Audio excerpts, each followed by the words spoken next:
রায়হান শহরের এক কোণে ছোট্ট একটি বইয়ের দোকান চালায়। দোকানের নাম রঙিন পৃষ্ঠা।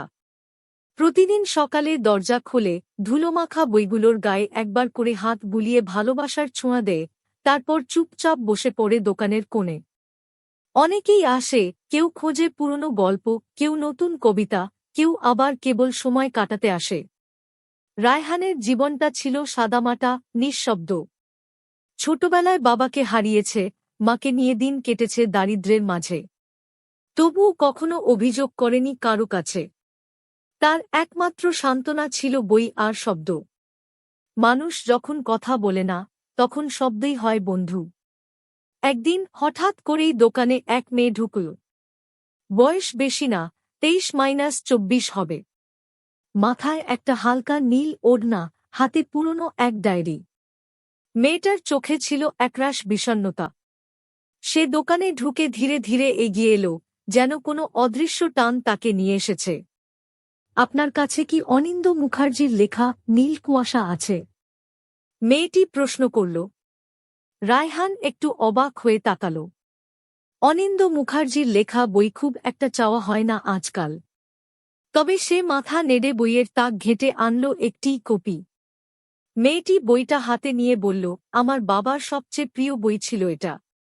ছোটবেলায় উনি আমাকে পড়ে শোনাতেন। আজ তাঁর মৃত্যুবার্ষিকী, তাই ভাবলাম একটা পুরনো স্মৃতি ফিরিয়ে আনি। রায়হান কিছু বলল না, কেবল চোখে এক অদ্ভুত কোমলতা এসে ভেসে উঠল। সে ধীরে ধীরে বলল, এই বইটা আমি কখনো কাউকে দিইনি। এটা আমার সংগ্রহে ছিল বহুদিন। আপনি আজ নিয়ে যান। এটা আপনার বাবার জন্য। মূল্য দিতে হবে না। মেয়েটি থমকে গেল। চোখ বড় করে তাকিয়ে বলল, কিন্তু আমি তো আপনাকে চিনিও না। আপনি এত সহজে আমার জন্য? রায়হান মুচকি হেসে বলল, ভালোবাসার জায়গা চেনাজানা লাগে না। কিছু কিছু অনুভব কেবল অনুভবেই বোঝা যায়। মেয়েটি নাম বলল আরিন। তারপর চুপচাপ বইটা হাতে নিয়ে চলে গেল। সেই যাওয়া যেন একটা অদ্ভুত অনুভূতির শুরু। রায়হান বুঝল না, কিন্তু সেই দিন থেকে তার বইয়ের দোকানে কেমন যেন এক অন্য রকম বাতাস বইতে লাগল। আরিন চলে যাওয়ার পর রায়হান অনেকক্ষণ চুপ করে বসে থাকল। বইয়ের দোকানের জানালায় তখন রোদ পড়েছে হালকা সোনালি রঙে। বাতাসে কেমন একটা ঘোর লাগা অনুভব হচ্ছিল। এমন না যে রায়হান কখনো কাউকে ভালো লাগেনি, কিন্তু এই অনুভবটা ছিল একেবারে ভিন্ন। রায়হান নিজের অজান্তেই বারবার তাকাল দরজার দিকে। যদি আবার আসে মেয়েটি, যদি কিছু বলে, যদি হাসে একটু, যদি শুধু তাকিয়ে থাকে। কিন্তু আর কেউ এল না। দিন গড়িয়ে সন্ধ্যা হল। দোকান বন্ধ করে রায়হান ধীর পায়ে রওনা হল বাসার দিকে। তার মাথায় বারবার ঘুরছিল, ভালোবাসার জায়গা চেনাজানা লাগে না। কিছু কিছু অনুভব কেবল অনুভবেই বোঝা যায়। এই কথা সে নিজে বলেছিল, কিন্তু আজ যেন সেই কথাগুলোই তাকে কাঁটার মতো বিঁধছিল হৃদয়ে। পরদিন দোকান খোলার 1 ঘণ্টা পর আবার দরজার ঘণ্টা বেজে উঠল। রায়হান তাকিয়ে দেখল আরিন। হাতে কাগজে মোড়ানো একটা ছোট বাক্স। সে এসে বলল, আপনার জন্য কিছু এনেছি।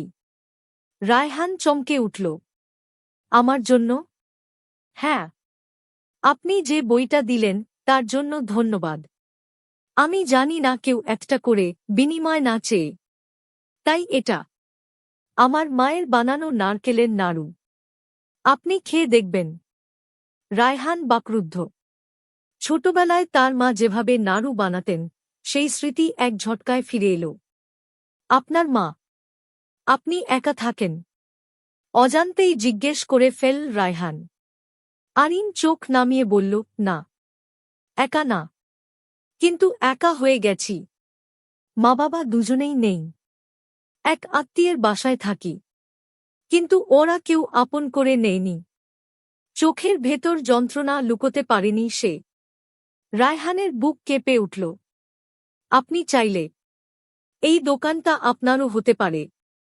মানে আমি বলতে চাই, আপনি চাইলে এখানে কাজ করতে পারেন। এখানে কেউ নেই। একা একা সব সামলাতে হয়। আপনি বই পড়েন, বোঝেন। আমি শুধু চাই আপনি আর একা না থাকেন। আরিন কিছুক্ষণ চুপ করে থাকল। তারপর ধীরে ধীরে বলল, এই প্রথম কেউ আমাকে এভাবে কিছু বলল। জানেন, আমি স্বপ্নেও ভাবিনি কেউ আমার অস্তিত্বটুকু এমন করে অনুভব করবে। তার ঠোঁটে একটুখানি হাসি ফুটে উঠল। সেই হাসি যেন সকালবেলার সূর্যের মতো কোমল, দগ্ধ হৃদয়ে ঠান্ডা জলের ছিটে। রায়হান জানত না এই মুহূর্তটা কতখানি বদলে দেবে তাদের জীবন। শুধু জানত এই দোকানে এখন শুধু বইয়ের ঘ্রাণ নয়, ভালোবাসার একটি অনুচ্চারিত গল্প লেখা হতে যাচ্ছে। আরিন এখন প্রতিদিন আসে রঙিন পৃষ্ঠাতে। কখনো সকালে, কখনো বিকেলে। রায়হানের সঙ্গে কাজ করে, বই গুছায়, পুরনো কভার পাল্টায়, আর সবচেয়ে বেশি করে চুপ করে বসে থাকে। তারা দুজনের মধ্যে যেন এক অদ্ভুত বোঝাপড়া তৈরি হয়েছে। কথা কম হয়, কিন্তু অনুভব হয় গভীর। একদিন বিকেলে হঠাৎ করে বৃষ্টি এল। দোকানের সামনের টিনের চালায় টুপটাপ শব্দ। আরিন সেই শব্দে কেমন যেন গম্ভীর হয়ে পড়ল। রায়হান বুঝতে পারল কিছু একটা আছে। সে জিজ্ঞেস করল না, শুধু চুপ করে একটা কাপে চা বানিয়ে দিল। চুপচাপ আরিনের হাতে তুলে দিল চায়ের কাপটা। মেয়েটা কাঁপা হাতে কাপটা নিল, বলল, আপনি জানেন আমি বৃষ্টিকে খুব ভয় পাই। রায়হান একটু অবাক হল। বৃষ্টি তো সাধারণত সবাইকে রোমান্টিক করে তোলে। আপনি ভয় পান? আরিন মুখ ঘুরিয়ে তাকাল জানালার দিকে। বৃষ্টির ফোঁটা কাঁচ বেয়ে গড়িয়ে পড়ছে। বৃষ্টির রাতে আমার মা মারা গিয়েছিলেন। আমি তখন বাইরে ছিলাম। ফেরার পথে এমন বৃষ্টি নেমেছিল, আমি পৌঁছাতে পারিনি। সেই যে বৃষ্টি, সেই থেকে আর কখনো ভালো লাগেনি। শুধু মনে হয় কিছু হারাবো বুঝি আবার। রায়হান কোন কথা বলল না। সে ধীরে ধীরে মেয়েটার পাশে গিয়ে বসে পড়ল। আর দুজনে একসঙ্গে চা খেতে লাগল। বৃষ্টির শব্দের মাঝে কিছু কিছু নীরবতা থাকে, যেটা শুধু হৃদয়ই শুনতে পারে। সেদিন প্রথমবার রায়হান অনুভব করল তার ভেতরটা কেমন ভিজে যাচ্ছে বৃষ্টির মতো, শুধু বাইরে না, ভিতরে ভিতরে। একরাশ অদ্ভুত মুহূর্ত। পরের দিন বইয়ের দোকানে খুব অল্প মানুষ এসেছিল। বেলা প্রায় শেষ। রায়হান একটা পুরনো কবিতার বই উল্টে পাল্টে দেখছিল, তখনই দরজার ঘণ্টা বেজে উঠল। কেউ ঢুকছে না, দরজা খোলা থেকেও কেউ ভেতরে আসছে না। রায়হান উঠে গিয়ে দেখল একটা ছোট্ট খাম পড়ে আছে দরজার সামনে। খামে লেখা, রায়হান ভাই, আমি চলে যাচ্ছি। কোথায় যাচ্ছি বলতে পারছি না। কবে ফিরব তাও জানি না। কিন্তু যদি আপনি একদিনও আমার কথা মনে করেন, জানবেন কোনো এক কোণে আমি এখনো রঙিন পৃষ্ঠার কথা ভাবি। আরিন। রায়হান দাঁড়িয়ে রইল। বাতাস থেমে গেল। বুকটা হঠাৎ হালকা হয়ে আবার ভারী হয়ে উঠল। কেন চলে গেল সে? কেন কিছু না বলেই? আর কি ফেরা হবে? আরিন চলে যাওয়ার পর পুরো দোকানটাই যেন ফাঁকা ফাঁকা লাগতে লাগল। প্রতিটি বইয়ের পাতা, প্রতিটি চেয়ার, এমনকি বাতাসও যেন বলে উঠছিল, সে নেই, সে নেই। রায়হান আর কারো সঙ্গে ঠিকভাবে কথা বলত না। ক্রেতারা এসে বই চাইলে সে কেবল মাথা নেড়ে বই দিত, কিন্তু সেই হাসিটা, যেটা একসময় ছোট ছোট কথায় ফুটে উঠত, সেটা হারিয়ে গেছে। প্রতিদিন সকালবেলা সে দোকান খুলেই তাকাত দরজার দিকে। যদি হঠাৎ আবার আসে, যদি খামটা মিথ্যে হয়, যদি কোন দিন হঠাৎ এসে বলে, আমি ফিরেছি। কিন্তু না, কেবল বাতাস আসে। আর ছোট ছোট কাগজের পাতার মতো হৃদয় উড়ে যায় অতীতের দিকে। হঠাৎ এক সন্ধ্যায়, বৃষ্টি নামেনি সেই দিন, কিন্তু আকাশ ছিল ছাই রঙের। দোকানটা বন্ধ করতে যাবে এমন সময় বাইরে একটা গাড়ি এসে দাঁড়াল। রায়হান চমকে উঠে তাকাল। গাড়ি থেকে নামল একজন বয়স্ক ভদ্রলোক। ধবধবে সাদা পাঞ্জাবি, চোখে ভারী চশমা। আপনি কি রায়হান? জি আমি। আপনি? ভদ্রলোক হাত বাড়িয়ে দিলেন। আমি আরিনের মামা। রায়হানের বুক কেঁপে উঠল। আরিন কেমন আছে? কোথায় আছে এখন? ভদ্রলোকের চোখে যেন কিছু লুকনো কষ্ট।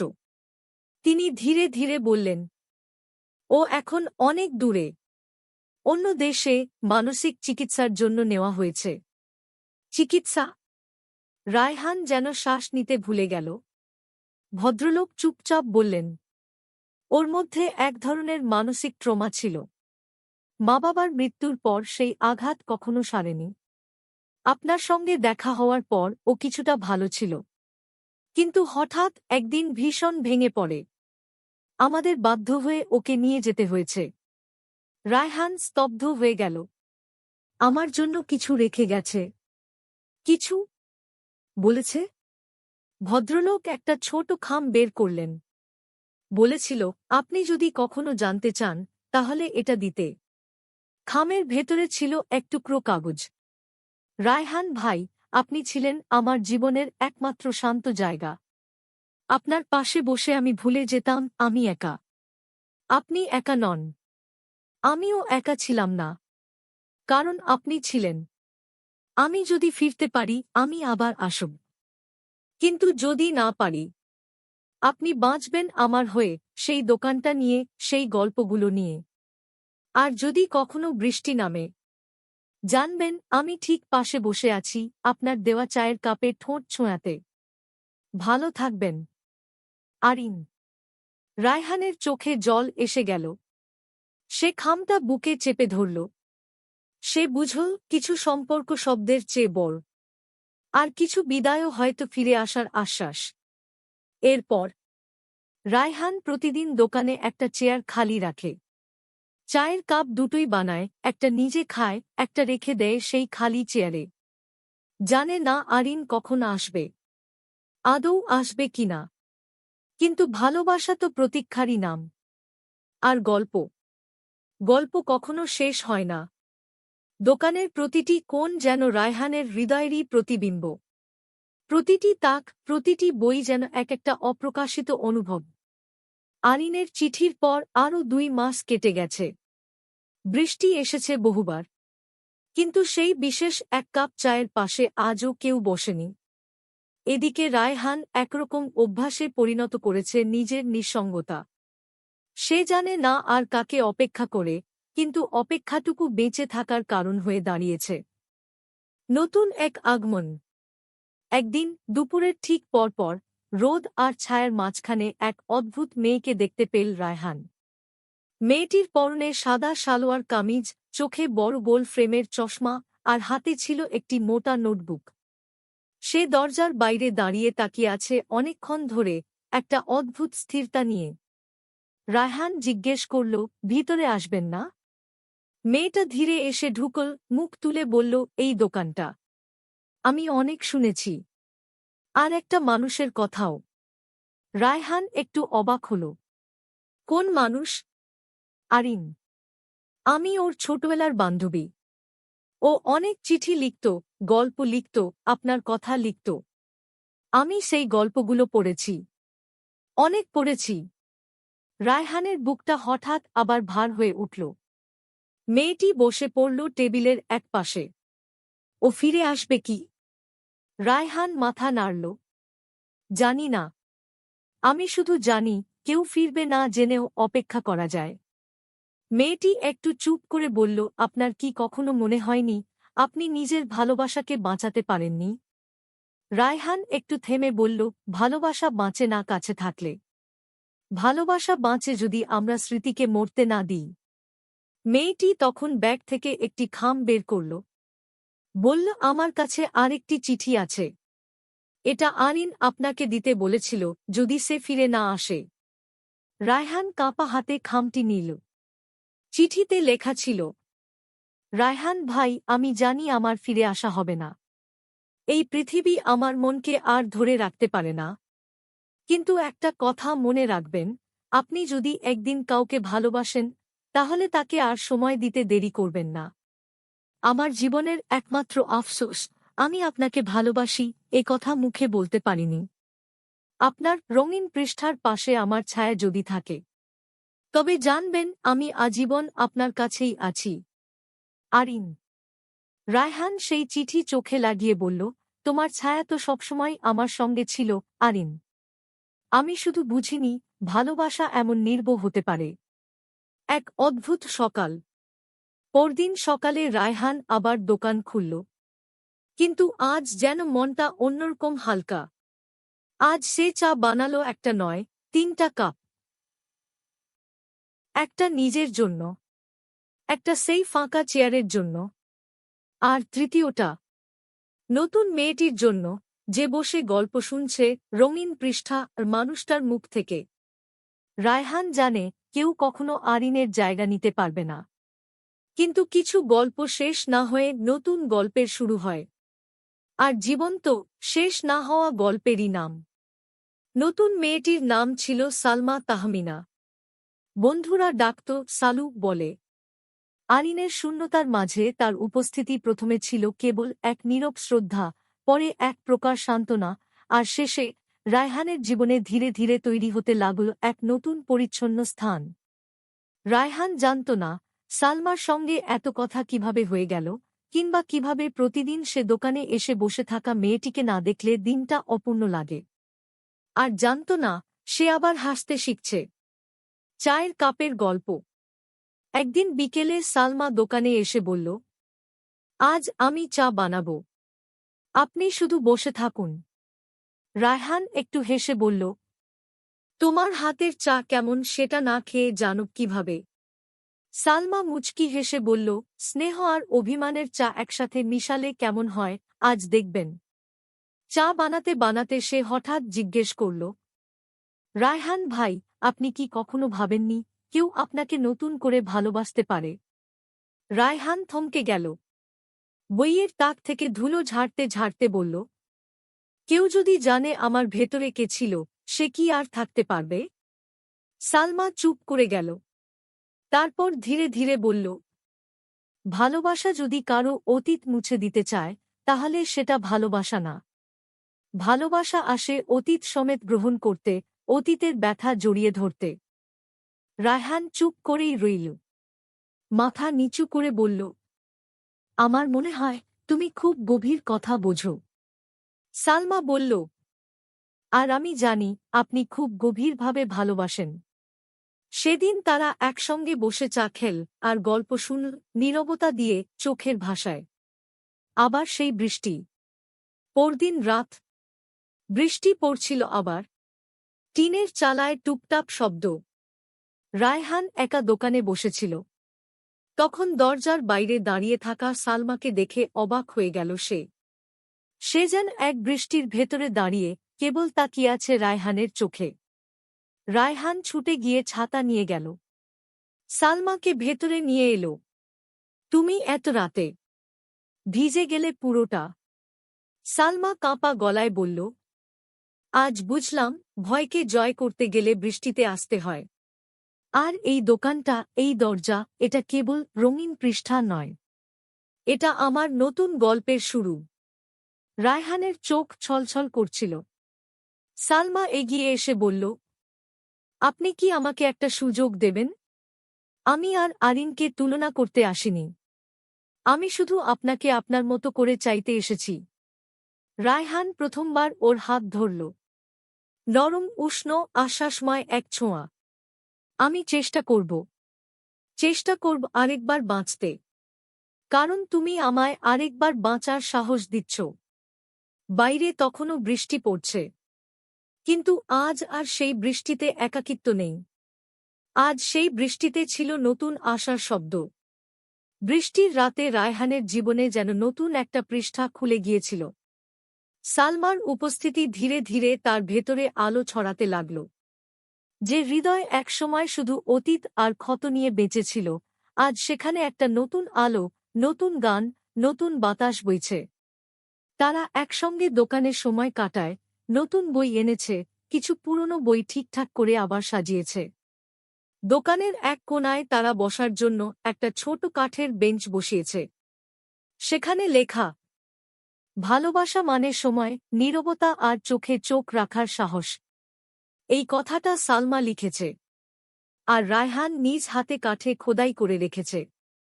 একটি নতুন পরিচয়।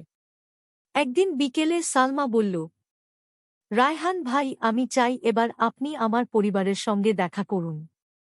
রায়হান একটু থমকে গেল। এত তাড়াতাড়ি? তাড়াতাড়ি নয়, অনেক দেরি হয়ে গেছে। আপনি যদি পাশে থাকেন, তাহলে এই সমাজ, আমার পরিবার, সব সহজ হয়ে যাবে। রায়হান মনে মনে জানে, সমাজ চট করে মেনে নেবে না। সালমা শহরের প্রভাবশালী পরিবারের মেয়ে, আর সে একটা পুরনো বইয়ের দোকানের নিঃসঙ্গ মালিক। তবু বলল, তোমার পাশে আমি থাকব। যেভাবেই হোক, তুমি যদি আমার হাতটা ধরো, আমি ছাড়ব না। সালমার পরিবারে যাওয়া। রায়হান নতুন একটা শার্ট পরে, সালমার দেওয়া নীল পাঞ্জাবি গায়ে দিয়ে সালমার বাসায় যায়। ঘরের ভেতর সালমার বাবা, একজন প্রাক্তন আমলা, বসে আছেন গম্ভীর মুখে। তিনি রায়হানের দিকে কিছুক্ষণ তাকিয়ে চুপ করে থাকলেন। তারপর বললেন, তুমি জানো সালমা কি চাইছে? রায়হান মাথা নিচু করে বলল, জানি। ও চায় আমি ওর জীবনসঙ্গী হই। আর আমি চাই শুধু ওর পাশে থাকতে। সালমার মা তখন নরম গলায় বললেন, তুমি কি পারবে ওকে সেই জীবন দিতে, যেটা ওর পরিবার চায়? রায়হান এবার চোখ তুলে তাকিয়ে বলল, আমি হয়তো ধনী নই, কিন্তু আমি ওকে বোঝাবো যে ভালোবাসা কোনো চুক্তির জন্য হয় না, হয় হৃদয় দিয়ে। আমি সালমাকে ভালোবাসি, শুদ্ধ ভালোবাসি। ঘরের মধ্যে নীরবতা। সবার চোখ সালমার বাবার দিকে। তিনি দীর্ঘনিঃশ্বাস ফেলে বললেন, আজকাল এমন সাহসী কথা কেউ বলে না। ভালোবাসাকে এত গুরুত্ব কেউ দেয় না। আমি চাইতাম সালমা এমন কাউকে বেছে নিক, যে তার অন্তরটা বুঝবে। তুমি আমাকে হতাশ করনি। সালমার চোখে জল। সে রায়হানের হাত চেপে ধরল। সেদিন প্রথমবারের মতো রায়হান বুঝল, ভালোবাসা শুধু ব্যথা নিয়ে আসে না, সাহস আর মর্যাদাও বয়ে আনে। পরদিন রঙিন পৃষ্ঠাতে দোকানের সামনে সাদালাল রঙের ছোট করে টানানো হল, আমন্ত্রণ, রায়হান ও সালমার আগদে আপনাদের শুভেচ্ছা কাম্য। সব ক্রেতারা অবাক। অনেকেই বলে, এই দোকানের আকাশ তো এবার সত্যিই রঙিন হয়ে উঠল। রায়হান হেসে বলে, রঙিন পৃষ্ঠা এবার শুধু বইয়ের নয়, জীবনেও শুরু হয়েছে। আর ঠিক তখনই হঠাৎ এক অদ্ভুত জিনিস ঘটল। দোকানের দরজায় আবার বাজল ঘণ্টা। একটা মেয়ে ঢুকছে ধীরে ধীরে। রায়হান তাকিয়ে চমকে উঠল। আরিন। ঘণ্টা বাজল। রায়হান চেয়ারে বসেছিল, সালমা তখন পাশে দাঁড়িয়ে দোকানের নতুন সাজানো তাকগুলো দেখছিল। সেই ঘণ্টার শব্দে দুজনেই একসাথে মাথা ঘুরিয়ে তাকাল দরজার দিকে। আর ঠিক তখনই রায়হানের চোখ স্থির হয়ে গেল। সামনে দাঁড়িয়ে থাকা সেই মেয়েটি যেন অতীতের এক অশরীরী ছায়া। চোখে ক্লান্তি, মুখে শান্তি, আর চোখের কোণে সেই পুরনো বৃষ্টির মতো দুঃখ। আরিন। রায়হান উঠে দাঁড়াল। তার ঠোঁট কাঁপছিল, কিন্তু মুখে কোনো শব্দ নেই। সালমা ধীরে ধীরে বুঝে গেল, এই মেয়েটি সেই আরিন, যার নাম সে বহুবার শুনেছে রায়হানের মুখে, যার গল্পে সে কেঁদেছে চুপি চুপি। আরিন এক পা, দুপা করে এগিয়ে এলো। সামনে এসে বলল, এই দোকানের গন্ধ, এই বাতাস, আমি কখনো ভুলিনি। আর ভুলিনি আপনাকেও, রায়হান ভাই। রায়হানের কণ্ঠ জড়িয়ে গেল। তুমি তুমি কেমন আছো আরিন? আরিন হালকা হাসল। ভালো না, খুব ভালো না। তবে বেঁচে আছি। নতুন করে হাঁটছি। চিকিৎসা নিয়েছি, মনকে গুছিয়েছি। অনেক সময় লাগল, কিন্তু এখন আমি প্রস্তুত, সব সত্য মুখোমুখি হওয়ার জন্য। তার চোখ সরাসরি সালমার দিকে গেল। এই মানুষটিই সালমা, তাই না? যার গল্পে শান্তির ছোঁয়া পেয়েছিলাম অনেক রাতে। আপনার পাশে এই মানুষটাকে দেখে আজ খুব আনন্দ হচ্ছে, কারণ আমি জানি আপনি কারো ভালোবাসা পাওয়ার যোগ্য। সালমা একটু কাঁপা গলায় বলল, আপনার কথা আমি অনেক শুনেছি। আপনিই ছিলেন রায়হান ভাইয়ের প্রথম ভালোবাসা। আরিন এক পা এগিয়ে এসে সালমার হাত ধরল। ভালোবাসা প্রথম না হলে কিছু যায় আসে না। কিন্তু ভালোবাসার শক্তি যদি কাউকে জীবন ফিরিয়ে দেয় তাহলেই সেটা প্রকৃত ভালোবাসা। আপনি রায়হান ভাইকে জীবন দিয়েছেন। আমি শুধু ছায়া ছিলাম। রায়হানের চোখে জল। সে কিছু বলতে পারছে না।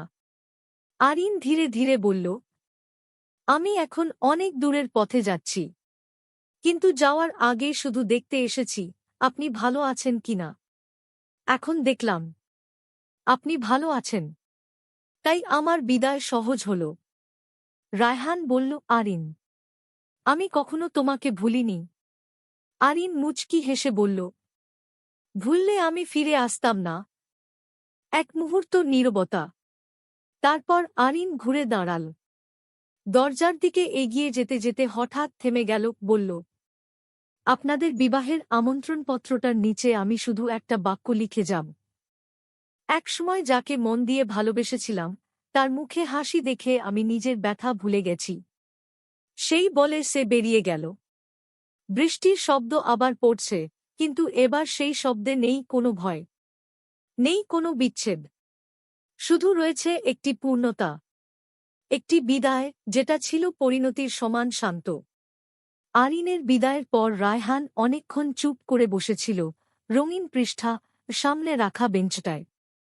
বৃষ্টি তখনও পড়ছিল, তবে আজ সে বৃষ্টি একেবারেই অশান্ত নয়। আজ তার মধ্যে ছিল এক ধরনের গভীর প্রশান্তি। সালমা পাশে এসে চুপচাপ হাত ধরেছিল তার। রায়হান হেসে তাকিয়ে বলেছিল, আজ মনে হচ্ছে জীবন সত্যিই একটা বইয়ের মতো। কিছু অধ্যায় শেষ না হলে নতুন অধ্যায় শুরু হয় না। আরিন আমার জীবনের প্রথম অধ্যায় ছিল। তুমি শেষ অধ্যায়। সালমা চোখ ভিজিয়ে মৃদু হাসল।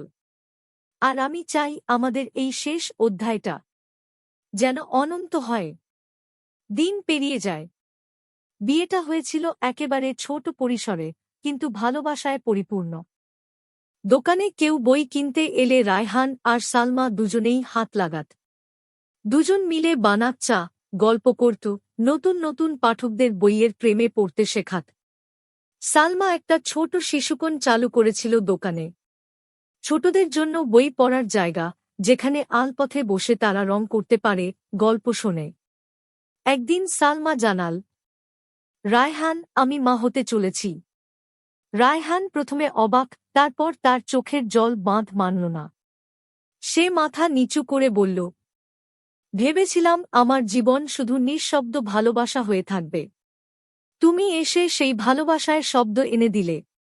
এখন তুমি আমাকে বাবা বানাতে চলেছ। এই ভালোবাসার আর কি পূর্ণতা চাই। রঙিন পৃষ্ঠা আর দেয়ালে আজ লেখা থাকে, ভালোবাসা সবসময় ধূমকেতুর মতো আসে না। কিছু ভালোবাসা বইয়ের পাতার মতো, চুপচাপ, গভীর আর চিরস্থায়ী। দোকানের কোনায় রাখা ছোট কাঠের বেঞ্চে আজও দুটি চায়ের কাপ পড়ে থাকে। একটি রায়হানের, আরেকটি সালমার। আর জানালার পাশে রাখা একটি ফ্রেমে সাজানো একটি ছোট চিঠি। আরিনের সেই বিদায়ী চিঠি। স্মৃতি, শ্রদ্ধা এবং নিঃশব্দ ভালোবাসার অমর দলিল। শেষ লাইন। রায়হান একদিন ছেলেকে কোলে নিয়ে বলল, জানো বাপ, এই দোকানটা শুধু বই বিক্রি করে না, এখানে ভালোবাসা বেঁচে থাকে। চুপচাপ, নিঃশব্দে, ঠিক তোমার মায়ের মতো করে।